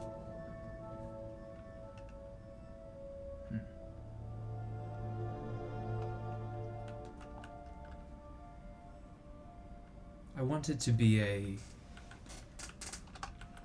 a symbol for the binding of all things to each other. The binding of all things to... The binding of all things to each other? Everything is connected. In many ways, that is my purpose. I can do that. I can definitely do that. Ties that bind, yeah, I can... That's all I do. That's all I do. Okay, and you want it now? Just as it is, as it stands? Yes. Okay. Place your hand. What you just told me, think of it as you imbue the forge with your energy. I'll do the rest. Also, I'll let the god core kind of go back in and like then mingle. It won't like go. Obviously, it won't like go into the or like around, but just like at the reach the tip of my hand to also be like part be of there. It. I love it. I Like, love it. We're keeping it mingled. Okay. This was just a literal spur of the moment thought. No, that's perfect. I've been binge watching Castlevania. Great. And I was literally just like, I really liked having it as a shield. Yeah. I'm here for it. It helps. So you have your hand there. You're thinking of this almost like chained, spiked mace, and your energy, your essence, the power of the God Core, along with this ether that you start to summon that again wreathes around you, swooshing into your arm, pulsing through your body, almost mingling with your own energetic being before thrumming into the altar. Again, that lava pulsing bright blue, then the blue-orange magma condensing and ripping through the band there, as once again, Damiano raises the hammer. The constellations align, pulse, glow, and boom, this beam of light rips into the hammer again. More cracks appearing in Damiano's arm, sort of bursting with light before suddenly, with a clang, bam, the hammer is brought down. Right on the altar, and again a wave of blue flame ripples through the area, knocking the wheat back. And this time, as it hits your chest, there's that searing heat before it winds its way around your right arm. Sort of glittering all around before coalescing, almost next, touching the God Core, right? Mm-hmm. And wreathing its way into this thing, this shape. Mm-hmm. And as it solidifies and cools off, it takes the form of what looks like that same perfectly like shimmering grey mercury substance that the God Core looks like, right? Mm-hmm. This almost liquid metal, very clean, very precise handle with a swirling, spiraled, shifting grip. Mm-hmm. And atop it is this sphere, pure sphere of that same metal. The difference is where the sphere and the handle connect, and where the spikes would be on a regular flail, both at that connection point and the spikes themselves are completely made out of shimmering, glowing blue ether. And this again, you can choose to name whatever you would like. The placeholder will simply, we can even say something like, fuck it, because I like it, the ties that bind. You're proficient with it. Rock and roll. As it is. It's +3. It does at base D10 of damage. Okay. And it has, you can use it as a mace Mm-hmm. right in front of you, regular reach, or it can reach up to 15 feet in any direction as you lash it out and a chain of pure ether forms, linking the sphere end and the handle. Dope. If whatever you hit with it, as part of the action, as the end of the hit happens, you can choose to have it just come back to the handle, the sphere, or you can choose to have it pull, whatever it is. Fuck yeah. That's not a check because they're not grappled at the end of that. That's just, it's an inevitability, right? The ties that bind. It's pulled in. Dope. And that could be used in combat or out of combat as a grappling hook, right? Not that you'd need it, but still. I can fly! The ties that bind. Cool. 15 feet, D10. Up to 15 feet. And is it... Is it a strength based or Yes. dexterity based? It's strength based. If you want it to be. I'd prefer it to be. Yeah. You crafted it of your own willpower. Cool. You can have it be a strength-based weapon. Okay. It's not like a whip that you're trying to slap someone it's- with. You're swinging it with your force and using that momentum to almost extend it. It's a blunt object. It can just reach really far. It ain't blunt. Got spikes. Does I mean, well, not that it necessarily matters, but would you like its spikes to mostly be like that sort of bludgeoning spike, or would you like it to do piercing damage?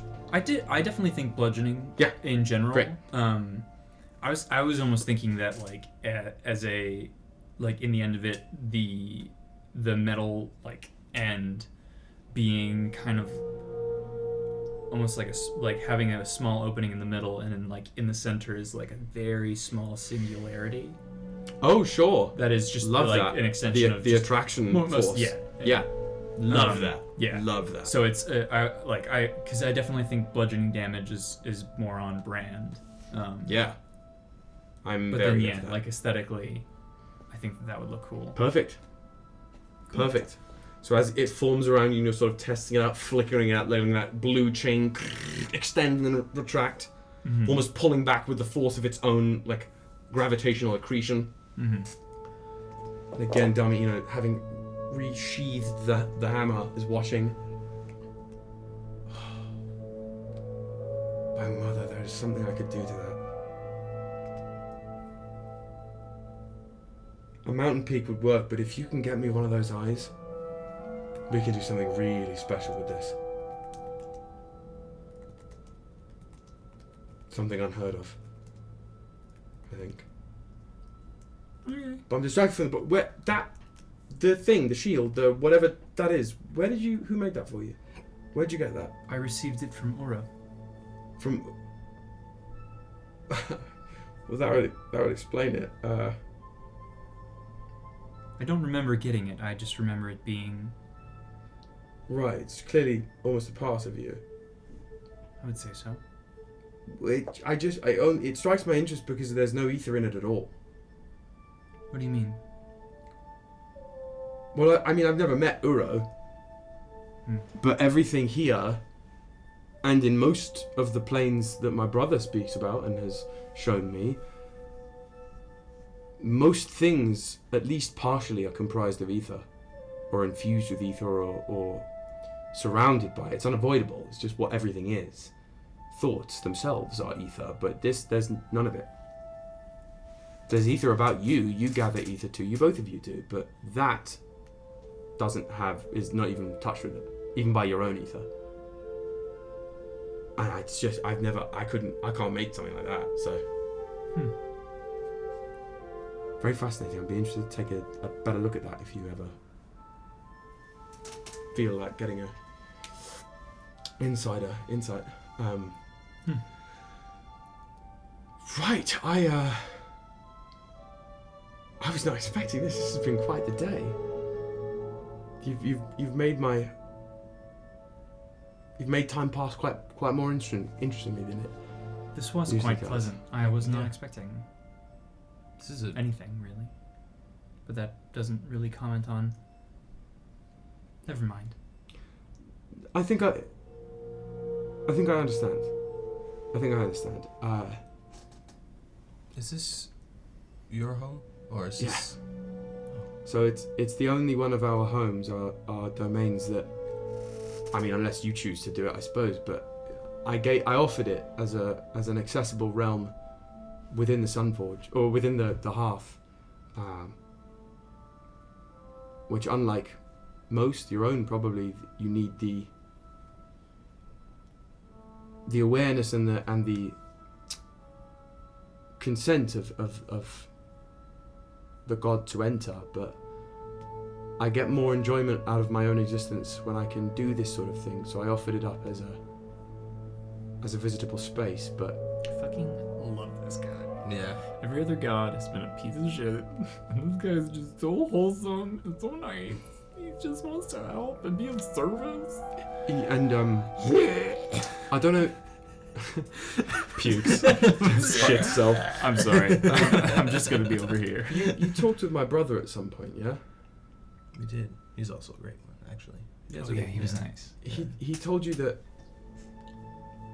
I'm not insinuating anything here, but I know it can get a little bit overwhelming home sometimes. And though people will be able to tell where you are,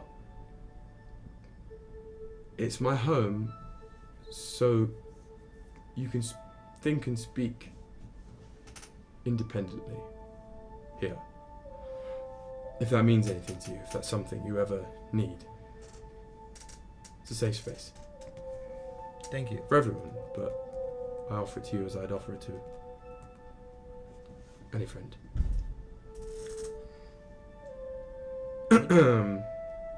So do stop by if you ever feel like a chat, feel like a break, or need something else made. Absolutely. I look Thank forward you. to seeing you again. Of course. Likewise. I'm gonna go take a jog a little bit, but if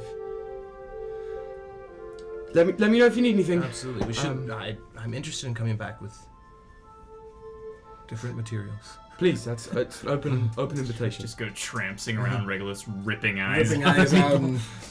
Is this one Cutting good? Is off- this one whole? So again, We can find a better it's one. The village hidden in the leaves. It's the entire way. Literally just she has. going Madara style. Everyone knows how to do ocular surgery. Yeah. It's fine. Like It's chill. Okay, so you guys leaving the space? Bonk. yeah. Okay, perfect. Where are you headed?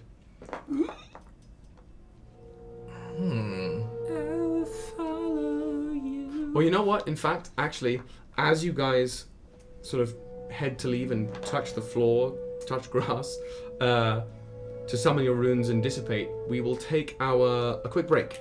Here is what we'll do. To get a drink, go to the bathroom, get a glass of water, and if you have any questions, chat, about anything that just happened, about the world, about anything really, anything D&D related, toss them in the chat and we'll answer them after break. But come back in like 10-15 minutes. You'll know when the video ends, right? Right. See you!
My name is Aurelius Zeph, the protector of Banon, a small whaling village on an island off the coast.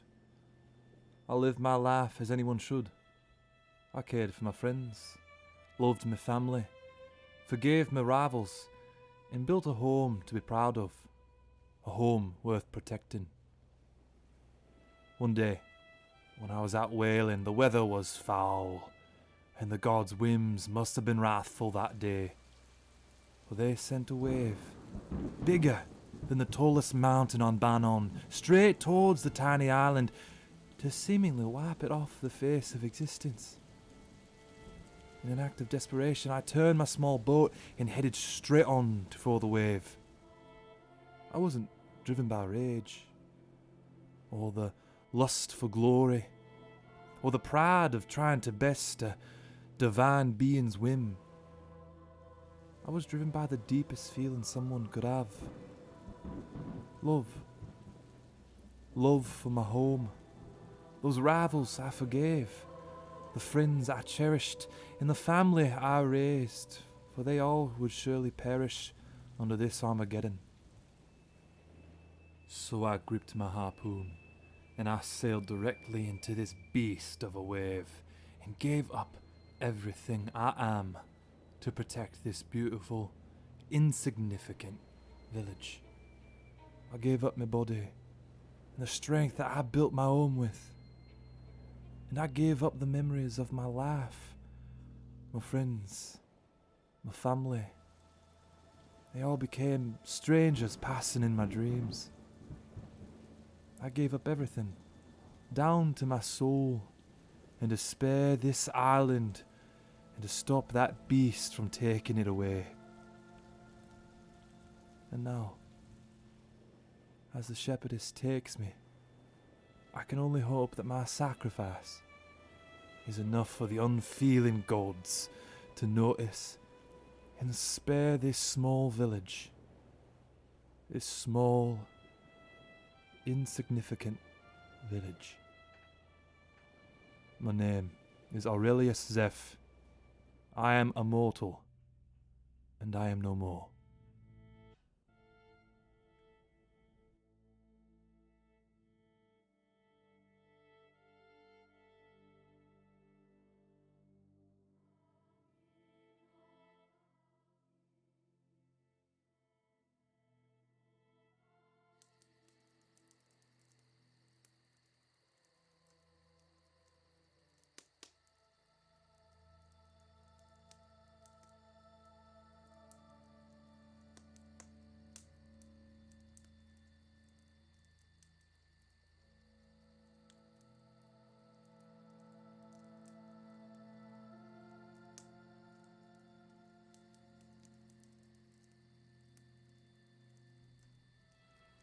The rebel child Sindar sought to control and shape the primal passion that flowed throughout the universe. The other gods had no control over this passion and its overwhelming force, leading to many godly disputes. So, Sindar took this passion, shaped it into emotion, and created her son to rule over them. He was called Nevrik. Sindar charged Nevrik with the power of passion, separating it into 5 base emotions: love, fear, anger, joy, and sadness.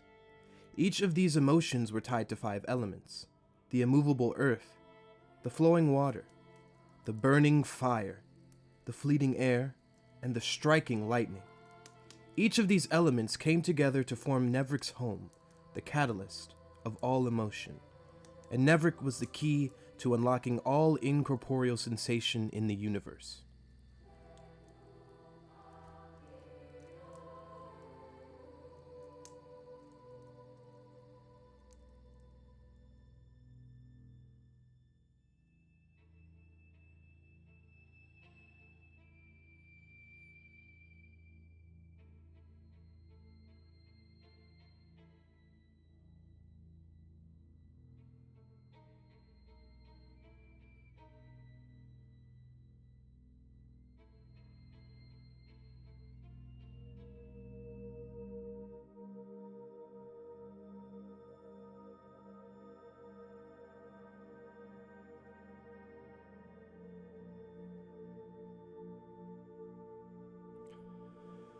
And so came midnight, lost in the stars of the fallen people of his world. As a mortal, Midnight was around in the early ages of his land, and was a part of the few that were at the beginning. Midnight's parents were the first to die, leaving Midnight in a state that would lead him to godship. the exploration of death, hoping that he could see his parents again, while also to be the god that understood what took his parents from him. Death itself. Midnight is there to research, study, and ponder what the moment of death will bring to everyone. A worker with all the gods, but closely with Ystävä, leading you through the moment of death and handing you off to Ystävä for the afterlife. On the journey of life, midnight comes when you least expect it. It watches how you make every decision to your last breath. Looking over every soul that reaches death, midnight takes a moment to care for what you have done, what choices you have made, and what has brought you to your final breath. And with that final breath of life you take, midnight will come.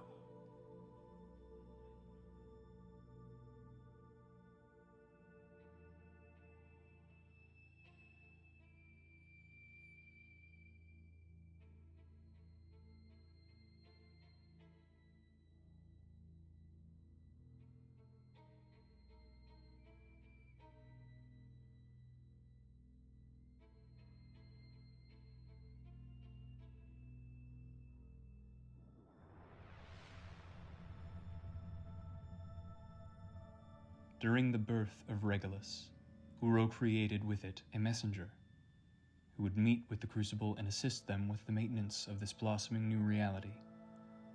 I am Ünen, herald of Uro and god of force. In the beginning, my work was primarily with Kirin, assisting with the creation of the elves. Since then, I have continued my mission to help this universe grow and help the gods as they govern it, forever maintaining the vision that Uro had for his creation, and serving as linchpin for the forces of nature in order to maintain equilibrium.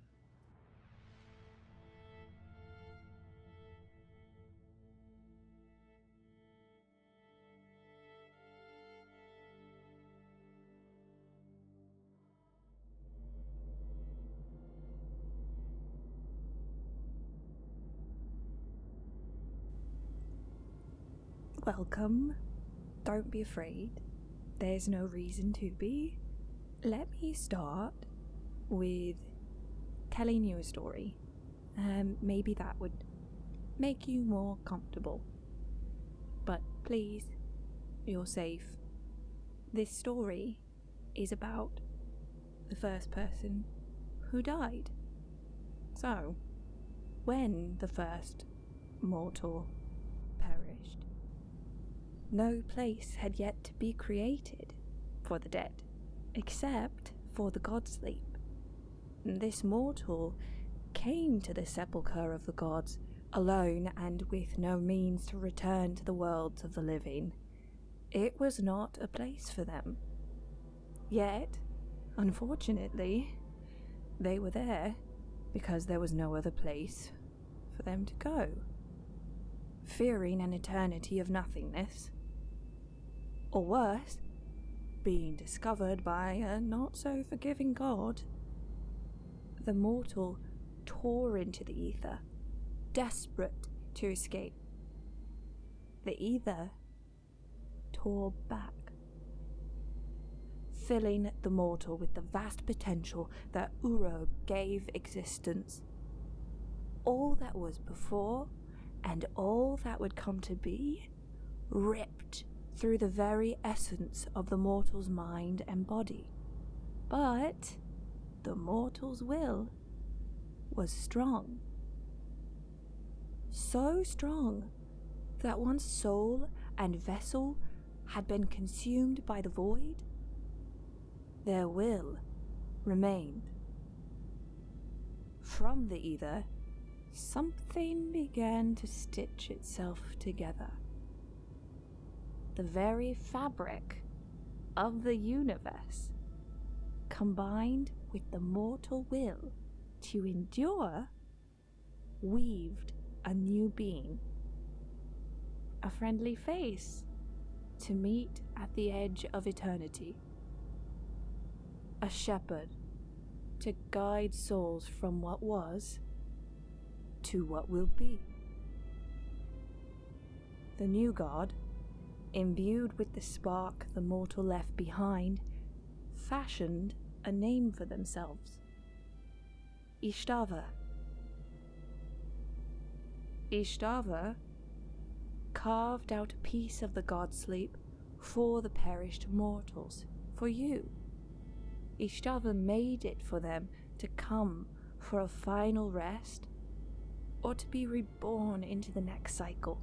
And while this creation seems very mystical, some focus on the peace and the comfort the god of the afterlife provides.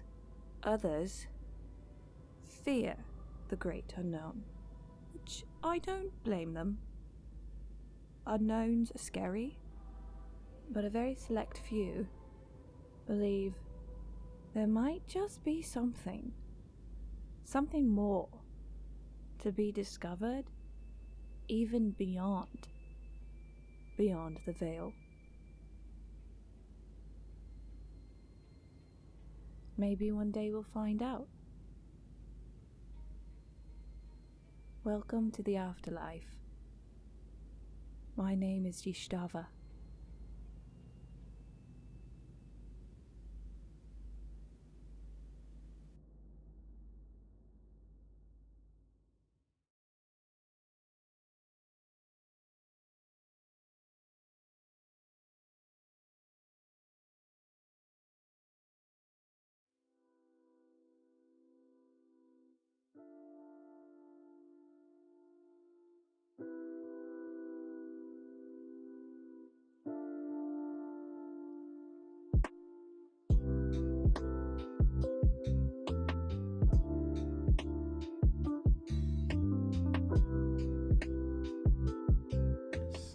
Great, perfect.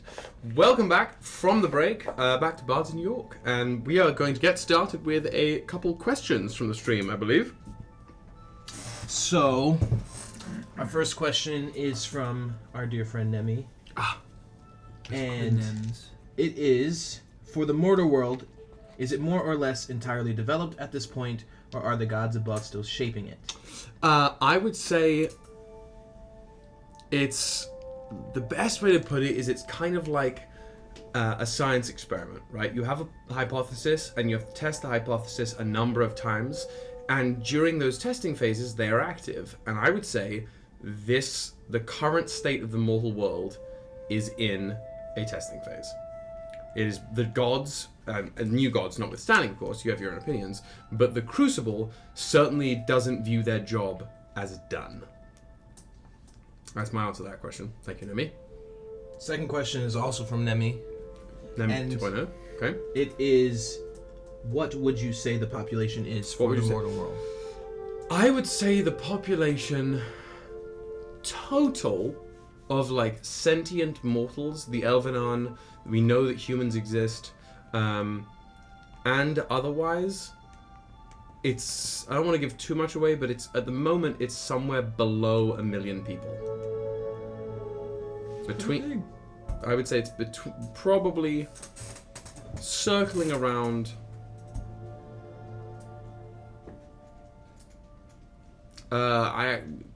somewhere very nebulously between 500,000 and 1 million people. And that's all I'll say. Brilliant. Okay, That's all the questions I see. Right. Am I missing any? Yeah. So with that in mind, let's pan back down to the hearth hanging above the world of Regolus Prime, as the pair of you activate your glyphs and travel through the ley lines within the hearth to your next destination. And where might that be? Doesn't even have to be the same place for either of you. But what would you like to do? And you can table talk that if you like. Yeah. There are only 2 of you, of course. As I've said, I don't got much to do. I don't have much to do as well, but we can. Is Ystävä? Can I still sense Ystävä in this in the hearth? I'm sorry? I wouldn't even have you roll for it. Yeah, She's in the hearth, but you can sense she is sort of tangential to it. Okay. Almost. Are we gonna sneak in and, I wanna ask her and steal see part if- of the horn? I want to be polite and ask. Well, we do need consent to go into her. It's the nature of the prime domain. I want to try and find her so Or- that... Hear me out. We become mortal. We die. We die. And then we show up undercover. So it's a bold strategy, Cotton. Let's see if it pays off. I'll give this to you free as your DM right now, okay? And hear me fucking well. If you want to put yourselves through a plot line like the 10th Doctor in the Family of Blood, where you like make yourselves human and forget that you're gods, we'll go for it. But you will like a good time. forget that you were gods, and get we will be right back to like I'll give it to you because I like you and because it's fun. I'll bump you down to level 5. I'll bump you down to level 5, That's and you generous. can scrub it in the wildlands of Regolus of your own accord. That is your decision to follow through. I've lived at level 5 Episode. the most with every single character I've ever played. And You'll level fast. I'll give your godly metabolism. You'll level fast. You know the episode of Rick and Morty when they're at like an arcade and he starts playing a game of life? Yeah. He like has an entire life. Yes. Yeah. Where he like grows up, gets married, has a family. I haven't thought about it in a long time. And then like dies, takes it off, and it's just like, oh jeez. It's like, oh.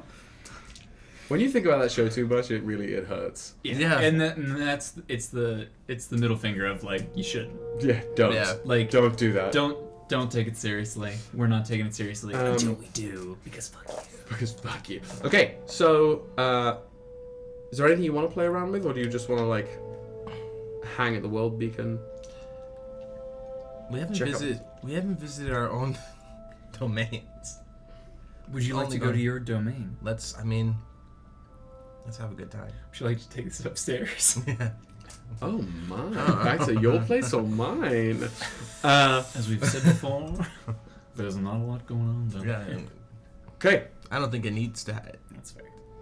so We create Godly. we create things by accident anyway. So the pair of you through the hearth travel down into Altarhold. That series of doors, right? The energetic doors, thrumming with different colors, above which sort of, if you really squint, you can sort of see each of your sigils, but they don't present immediately. They're just this like doors of energy. And with your guidance and consent, it's like the rust crimson door almost. You walk towards it, and at your arrival, almost like it consents who knocks. This energy sort of a line brightens amidst it, and it peels open, unveiling this sort of brighter, more iridescent, glowing version of that same crimson rust color. Mhm. Are we passing into Nevrik's prime domain? Sure. Okay. Yeah, that's good. The light washes over you and wraps around you, and please, at least the framework of it, describe to us what Nevrik's prime domain looks like. yeah. So. It's giving. Well, it's giving. Wow. It's giving. But it is. It's giving Fortress of Solitude vibes. It's crystalline, icy, but beneath the icy, crystalline structures that line. I mean, it's not. It's vast, so it's not like just a bunch. Yeah, it's like wall. Yeah, just but like internal crystal structure. It's just like a queen size bedroom. right. But beneath that, there's this glowing like red, and then there are crackles of like electricity that also flow through that. In the center of this space, there is this kind of chair. There's no back to it. It's like something that you could sit on and cross your legs sitting on. But like, it's just this chair, and behind it, there's this waterfall. But it's not water. It's all of the elements like flowing together, and it's seemingly coming from somewhere, the ceiling, And nowhere, but, all at once, but right? also nowhere. Yeah. And that's what I've pictured so far. I Yeah, I absolutely love it. Yeah. I love it. And you can sort of like, You know when you go outside and it's about to rain, and like, well, I'm not talking about like drizzle, I'm talking like fucking rain, thunderstorm, and it hasn't even started drizzling yet, but you can just feel that weight and that ozone in the air.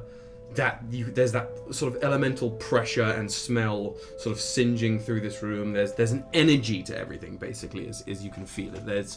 Even though these are crystalline structures, it doesn't feel dead, it doesn't feel empty. There's a thrumming to the air. I love the idea of that elemental waterfall, sort of like, you know, Last Airbender, right, where he's teeing off against the Fire Lord and he's got the whole thing around him. Basically. It's sort of like that, but in a stream. Right, Yeah. it's like all swirled together and pouring down. The Avatar hamster ball. Exactly. So yeah, there's this energy to everything. These structures everywhere, laced with literally visible energy, but also a sense of peace. Not dissimilar to Dami Ino's domain either. There's like a harmony between all this energy within here. It's quite quiet, especially compared to Ystävä's, right, which is populated with spirits. Right. This is not. This is like almost a meditative space. And again, upon stepping into it, you feel like absolutely yourself. Nevrik on the most exquisitely dosage of Adderall ever, right? Like absolutely up and on. His blue is glowing. Yeah, literally. Yeah, absolutely. It's like Nevrik 2.0 in here. Yeah. I want to this spark, this flame that Ystävä spoke of. I wonder if it is connected to the elements, and if I can somehow connect to it from here. Maybe learn a little bit about it before we go back downstairs and investigate that, and the west as well. I think that is wise. Hoping this is possible. It's a little soft magic kind of situation, but I want to the waterfall or the elemental stream. Elemental stream. I go to and I literally just reach my hand into it, and I try to sense through the elements what this spark that Ystävä spoke of was. Love it. Absolutely love it. So you place your hand and the elements don't even... It feels just like a sensation washing over you. You don't feel the jagged stones or the searing flame or the water or the lightning. Any of it just passes through you and it becomes one with you, almost. And roll me as... I don't think you've really... Were we doing this on the Flame Given Form? The God check? Like, Ystävä has an Ystävä check which relates to things within her purview, like sensing things in the afterlife or understanding what people see when they look at her and things like that. Like, it's a check, a godly check, and this is going to be a Nevrik check, right? Using the elements to connect to what you're thinking, at least, is another elemental being. Reach right? out with your feelings. Precisely. Yes. You know it to be there. Roll me a Nevrik check, which is proficiency plus spellcasting modifier. Feel the force flowing through you. Of course I know him. He's me. Spellcasting modifier. I think I'm going to go with defense. Defense. Yeah, okay. Which Great. is what? So defense is going to be when... Because you have the written shield bonuses, right? From what Yes, okay. it was +4. So on top of the +4 shield, Yeah. the improved defense fighting style gives you another +4 when either wearing armor or shield. Dope, diggity dope. 24. 24? Yeah. Okay. You sort of let the elements flare around you, let your own elemental magic and that school of passion channel into it as you place your arm in the elemental stream, merging with it, and almost letting your consciousness flow down with the stream, through the floor and into the realms. And it's mostly, there's no real visual, you can just feel, right? You can feel the sense of flowing with water and soaring with the air and rumbling through rock and searing through flame. And it's the flame that carries you. It's almost like you can, as you're reaching into the stream, you can see that a sliver of the strange reptilian face of the flame-given form rolling through the fire in the stream, and you follow that sensation. Image of the eye gemstone glittering in the back of your mind. You reach across the realms with your sense, and you receive, or are brought to, a vision. Hazy and blurry, as visions often are. Floating in the middle of space, a great forest lies below you and outstretches ad infinitum, unscrutable. A canopy only visible really when you don't look directly at it, and if you were to look directly at it, it's a madness of leaves and tangled and vines and root. But dead in the center of this vision, skewed in such a way on the horizon that it's hard to tell if you're incredibly close to it, and it's small, or you're incredibly far away from it, and it's huge. You see a massive, massive tree. At least massive as compared to the trees you can see around it, right? And is a tree only in the fact that it stems from a great trunk of bark, but it looks wrong. It looks inverted. In the air, juxtaposed with this strange grey warbling sky, you see where a canopy should be tangled roots reaching upwards, knotted and branched away, almost clear in the front and then starting at the side, these tangled roots, and spreading more to the back with an opening here. And it's hard to look directly at. But amidst the roots, spread in this strange vision, these 5 lights glint. And as you're looking at it if you're looking at it from left to right, glint red, blue, green, white, and black. And they glint once as this rumble and wind passes through everything. This just low growl almost, starting as a rush of wind that turns into something vocalized and flanged. And as these 5 lights glint, they fade, but the red lingers longer than the rest, just a few seconds longer in this vision. And as it lingers there for a few more seconds, it seems to take quite a familiar shape. Something that looks fairly similar to the red gemstone. Not exactly like, but evocative of it. Mm-hmm. And as that final light fades, so too does the vision. And you find yourself retracting your arm from the stream. Do you relay what you saw? Yeah. Cool. Is the tree of comparable size to the Heart of God?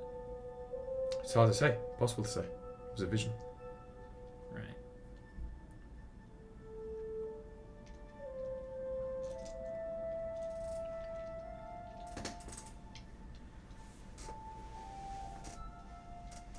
Seems like some sort of inverse dimension to me. And upside down of sorts. Right. Strange. I wonder, do you think this door that Kirahan was talking to us about may lead to some sort of different realm? It's very possible. That could be this realm. Clearly we were, or presumably we were in that realm when fighting the flame-given form.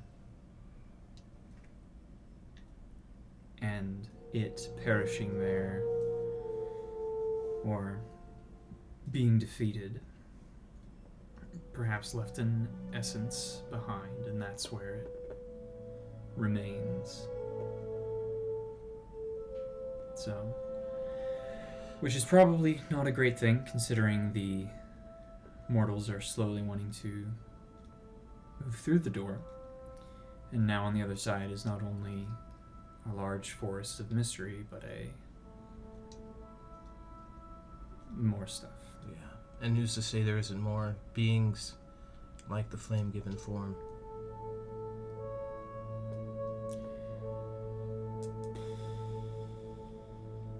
Pretty gnarly.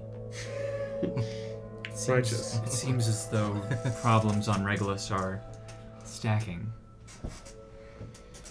We still need to find those figures that are going to apparently influence history, I believe. And time has passed, and our last time down there, we did nothing to help that. I think that's the most important thing to move on next. Right. And that's a city that's near the west coast. Correct? Right. Cool. Yeah. Well, I say we gather Ystävä. Maybe we can even convince them to help us with a little bit of scavenging for materials. And we go to the west downstairs. And then sort out this other dimension following that. Perhaps we also let Ystävä have the chance to visit the Sun Forge. Absolutely. Okay. So it sounds like the next step is going to find Ystävä. Alright. So you guys, through the door you came amidst this crystalline, cavernous field, passed through the crimson door again, back out into Altarhold, and walk over to the sort of like greyish purple, like nebula-like door with the squinty symbol of Lars' sigil right above it. And letting your energies mingle with the door, you effectively emit a cosmic knock on Lars' domain's door. And it is Lars, Ystävä's. I was like, rock door, we're going in the mom's room, and Lars doesn't have a door down here, guys. Come on.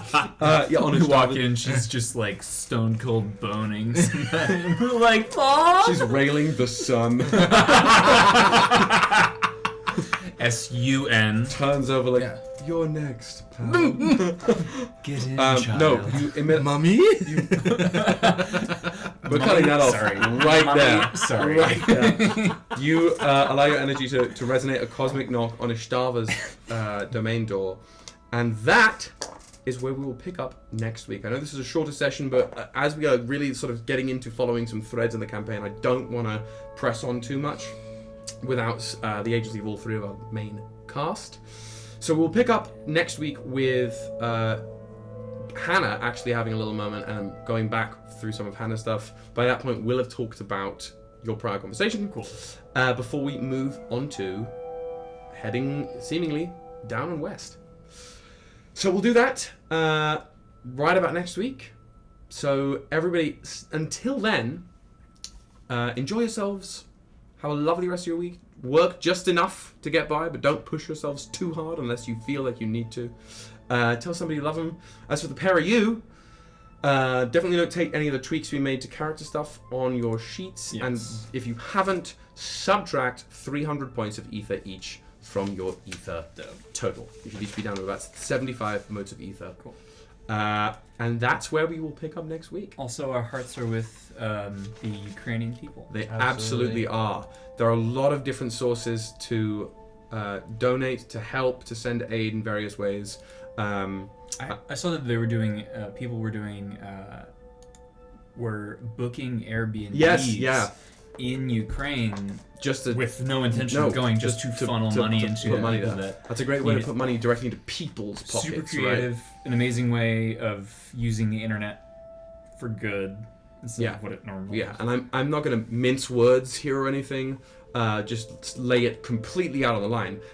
This is definitely like a pro-human rights, pro-Ukraine group of people, a stream. We are here to support people struggling in such a conflict at all times. So definitely hunt for ways for support. If we find anything good, we'll definitely throw it in the Discord as well. Stay safe and be well. And that's about all. Will we be rating somebody? I think so. I'm doing this is my first time, y'all, so if I fail, I apologize, but we raid. Let's let's do a raid I've been of playing a lot of Valhalla. Yeah, I can tell. Kaz the DM here. We raid. I think that's it's looking Odin like sides with we're us. gonna go. So everyone give your love to Kaz as we raid his channel here. Let's bounce, biggity And bounce. See you next week. A wonderful Fairly night. well, folks.